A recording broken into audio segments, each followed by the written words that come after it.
अस्सलाम वालेकुम व्यूअर्स, कैसे हैं आप सब। उम्मीद है कि आप सब खैरियत से होंगे। मैं भी अल्हम्दुलिल्लाह खैरियत से हूँ।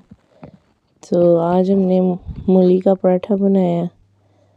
तो बहुत ही अच्छी और कमाल की रेसिपी है। तो जो भी मेरी बहनें ये वीडियोस देखती हैं उनसे रिक्वेस्ट है कि प्लीज़ चैनल को सब्सक्राइब कर लीजिए करें।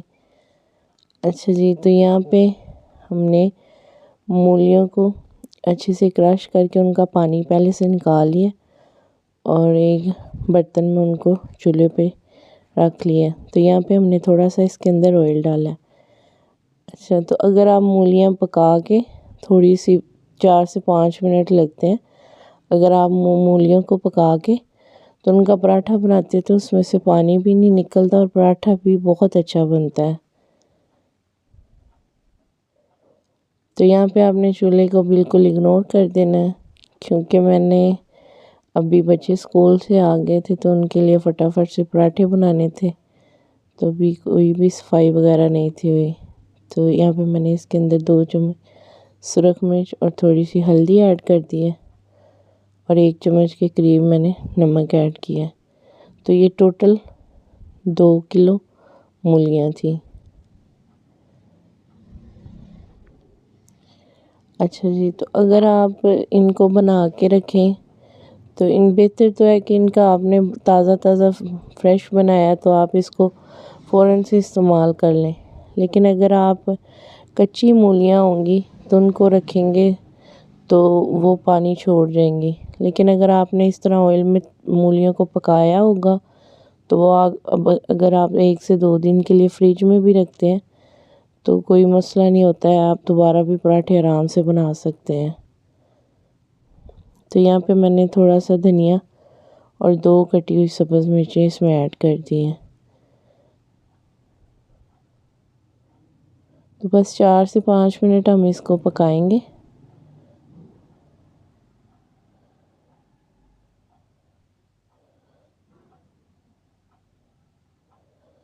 इस तरह पकाने से एक तो पराठा टेस्टी बनता है और दूसरा इसमें जितना भी पानी वगैरह होता है वो खुश्क हो जाता है।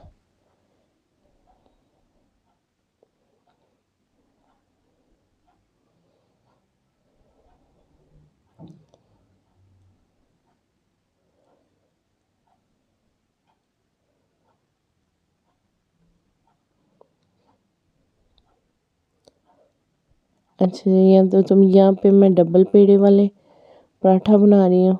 तो अगर आप चाहे तो सिंगल पेड़े वाला भी बना सकते हैं, क्योंकि उससे ये होता है कि अच्छे से किनारों तक चला जाता है। अदरवाइज़ इसके अंदर अगर आप डबल पेड़े वाला पराठा बनाते हैं तो उसमें थोड़े थोड़े किनारे खाली रहते हैं। तो मेरे बच्चों को पसंद है इसलिए मैंने डबल पेड़े वाला ही बनाया। आप चाहें तो सिंगल वाला भी बना सकते हैं। उससे ये होगा कि किनारों में अच्छे से मसाला लग जाता है।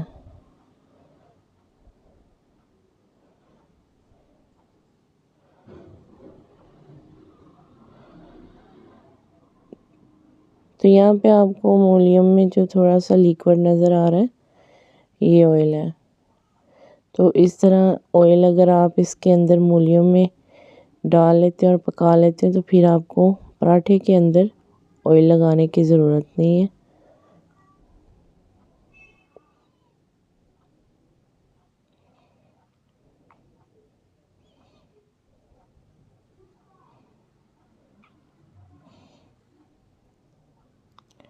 यहाँ पे तवा अच्छे से गर्म हो चुका है तो मैंने इस पे थोड़ा सा घी लगा लिया ताकि पराठा साथ चिपके नहीं।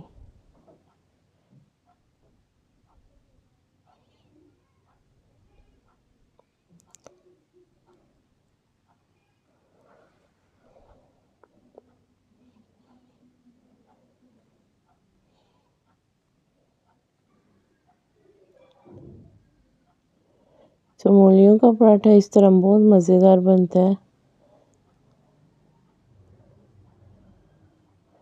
आप भी ये रेसिपी ज़रूर ट्राई कीजिएगा।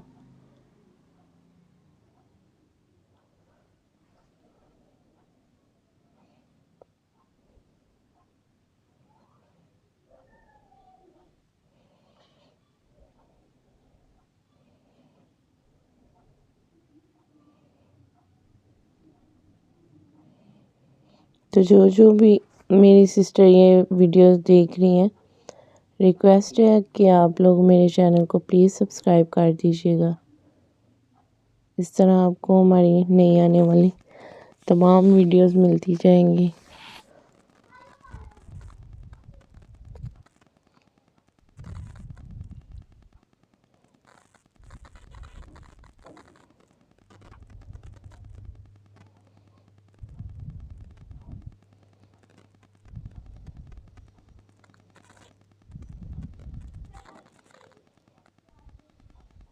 तो यहाँ पे पराठे को अच्छे से आपने घुमा लेना।